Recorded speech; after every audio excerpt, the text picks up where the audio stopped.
pwedeng sabihin sa pamilya ang nangyari sa akin. Pag lumaki pa to, makakasira lang sa bago ko trabaho. At siguradong susugurin nila ang mga gerero. Pero wala kaming laban sa pamilyang yun. Hindi masisira ng hayop na si Miguelito ang pagsusumikap ko para sa pamilya ko.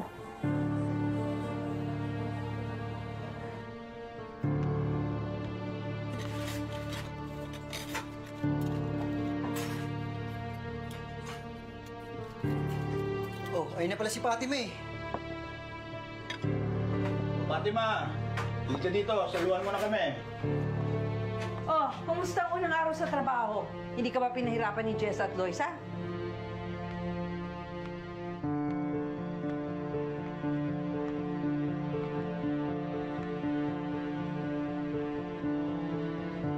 Fatima, tinatanong ka ni Mamo, ayos ba doon? Maayos naman po.